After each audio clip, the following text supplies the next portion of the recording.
The ability to communicate is something we all take for granted. I have never realized the value of being able to say a simple, "What aisle are the Cheez-Its in?" or "I love you, Mom." I can't even begin to think about what my life would be like without this simple ability to communicate. For some, though, this is their reality. From Greek roots, aphasia means speechlessness. In modern-day terms, aphasia is a language disorder caused by brain damage. Types of brain damage that cause aphasia are cerebrovascular accidents, tumors, trauma, toxins, or degenerative diseases. It can affect all areas of communication, including understanding, speaking, reading, and writing. There are two broad categories of aphasia. These are fluent and non-fluent aphasia. With fluent aphasia, the speech flows easily, but it does not have a clear meaning. Non-fluent aphasia creates problems with initiating speech, speech rate, and the need for more effort. Speech will sound slow and choppy. Though within these two broad categories, there are multiple types of aphasia. In this video, we will focus on Broca's aphasia and Wernicke's aphasia. Broca's area is a region in the inferior frontal lobe of the dominant hemisphere of the brain. Broca's area is responsible in part for ordering sounds into words and words into sentences. When damage is done to this area, a breakdown between one's thoughts and language abilities occur.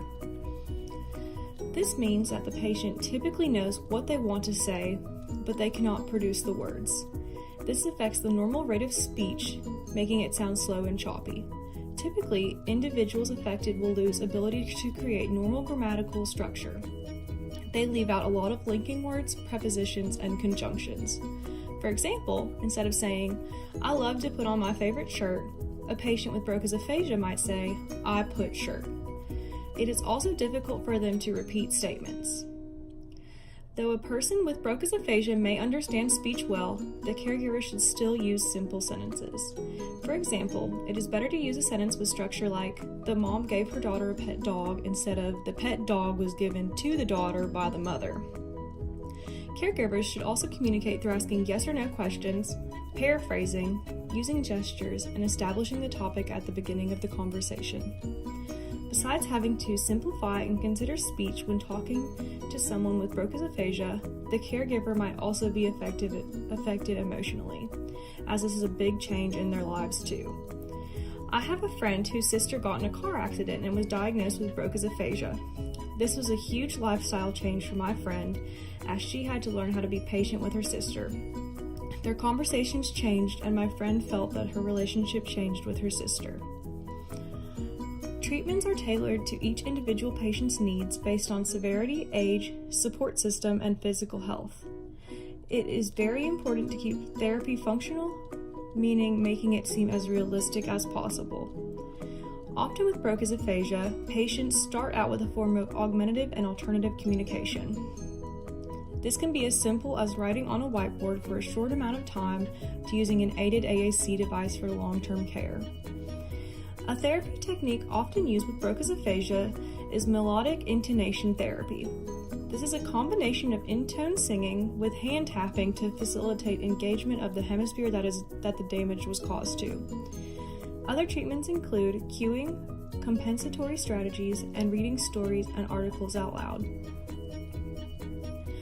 Wernicke's area is a region in the posterior section of the superior temporal gyrus in the dominant cerebral hemisphere.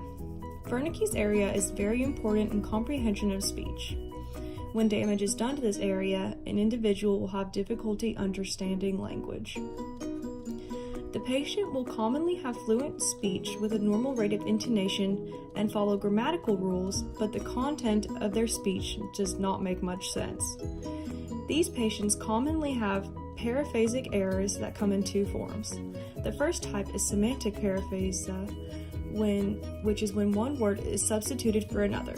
The second type is phonemic paraphasia, which is where one sound or syllable is substituted for another. Reading and repetition are also impaired. Similarly to Broca's aphasia, caregivers should work on simplifying their language when with someone with Wernicke's aphasia.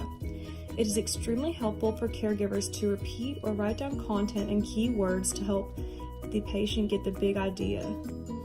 Also, caregivers should try to stay as patient and positive as possible.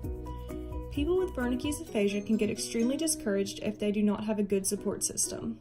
The caregiver, similarly to being close to someone with Broca's aphasia, might also be emotionally affected. This is a huge change in the caregiver's life, but being positive and helpful to the patient can also positively affect the caregiver. Because comprehension is impaired, sometimes patients do not realize the extent of their impairment. This can make treatment extremely challenging.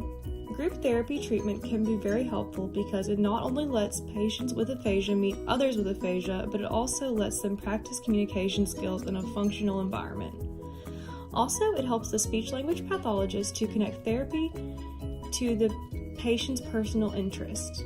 It is helpful to show photos and objects and then have a conversation about them with the things that the person with aphasia is interested in. If reading skills are intact, you can use reading with listening exercises, like following 2-step directions. Automatic speech drills can also be useful to improve fluency. Examples of these are counting numbers, naming days of the week, or singing a familiar song. There are so many what-ifs that people think about. What if I couldn't walk anymore? What if I couldn't use my hands to hold a pencil anymore? But we never really think about, what if I couldn't speak clearly anymore? Sadly, this is a reality people face after serious trauma, diseases, or strokes.